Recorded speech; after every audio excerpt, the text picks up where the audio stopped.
Good morning, everyone. I hope you're having a fabulous start to the day.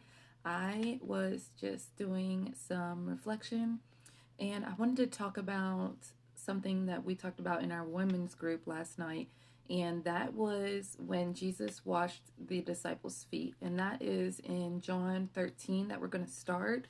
And I'm just going to read and then we're going to kind of reflect.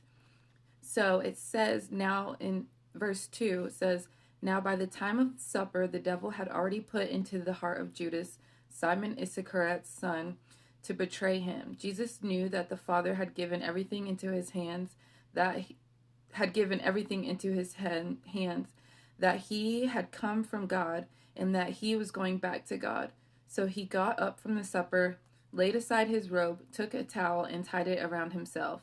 Next, he poured water into a basin and began to wash his disciples' feet and to dry them with the towel tied around him. He came to Simon Peter, who asked him, 'Lord, are you going to wash my feet?' Jesus answered him, 'What I'm doing you don't understand now, but afterwards you will know.' 'You will never wash my feet, ever,' Peter said. Jesus replied, 'If I don't wash you, you have no part with me.'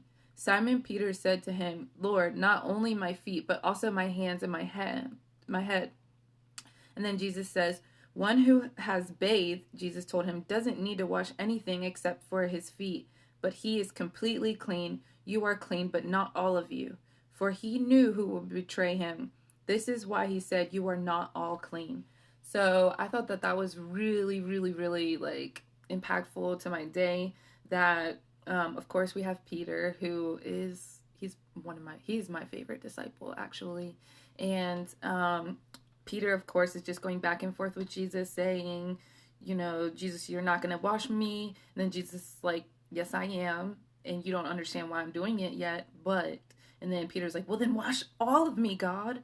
And he's like, "No, Peter, if you are clean, then you don't need everything to be washed." And I just think that Jesus was showing us the perfect servant heart.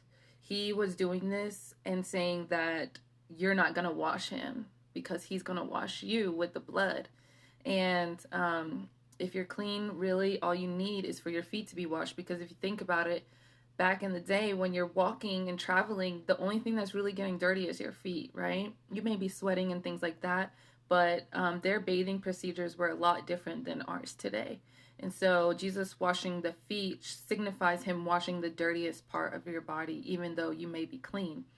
And I thought that that was really important. And I also wanted to talk about in Matthew's, Matthew's 22 in verse 37, Jesus was talking to the Pharisees, and it says, he said to him, "Love the Lord your God with all your heart, with all your soul, and with all your mind. This is the greatest and the most important command. The second is like it. Love thy neighbor as yourself.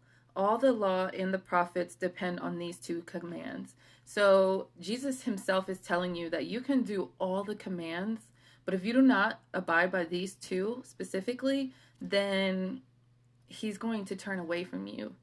It is so important to love God with all your heart. And even though there are times where our faith may waver, we need to have a strong anchor in the faith that we have for God, no matter what is going on around us. And always realizing that the victory was already bought.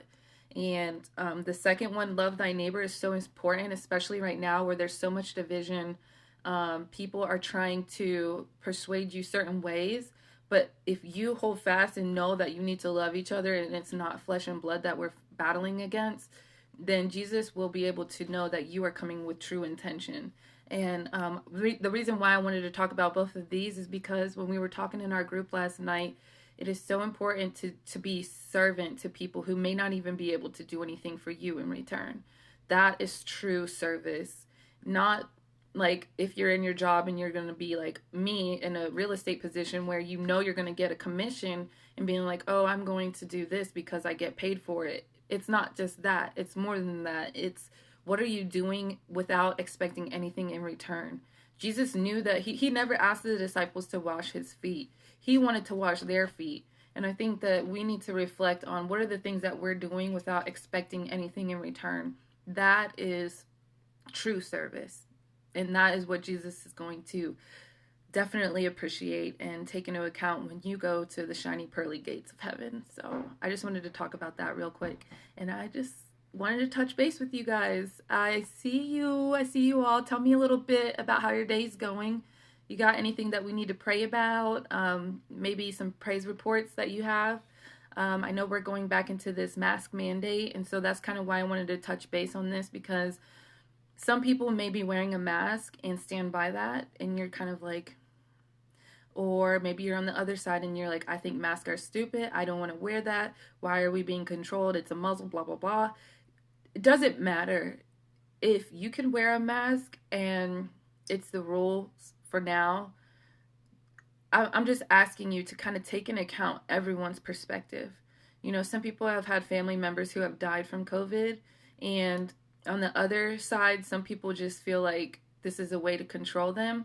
So if we could just step back and kind of realize what the most important thing is, and that is to love everyone, no matter what their belief is, no matter what their political side is that we need to come together. We are the body of Christ, and that's what they want. They want us to be separate. They want us to divide and to point the finger at each other, when really we need to be focusing on what's the most important commandments. And those were to fully love God with all your heart, mind, body, and soul, and to love thy neighbor.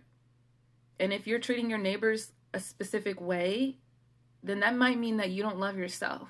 So I'm just asking you today to do some reflection, pull out your journal, write in there, and so that way you can go back and look at this maybe 6 months from now when we are out of COVID or whatever happens, and you're going to be like, okay, that wasn't even that bad, and I got to do that to be of service to others. So I love you all, and I just wanted to get on here real quick. I'm trying not to get too political, but I love all of you, and I mean that with my heart. It doesn't matter if you're Democrat, Republic, black, white, if you are a atheist or a full-blown Christian. I love you all, and I want you to be able to experience the love that God has through me. So I just wanted to get on here and get into the word with you all. And don't forget to count your blessings, drink your protein, and say thank you to Jesus.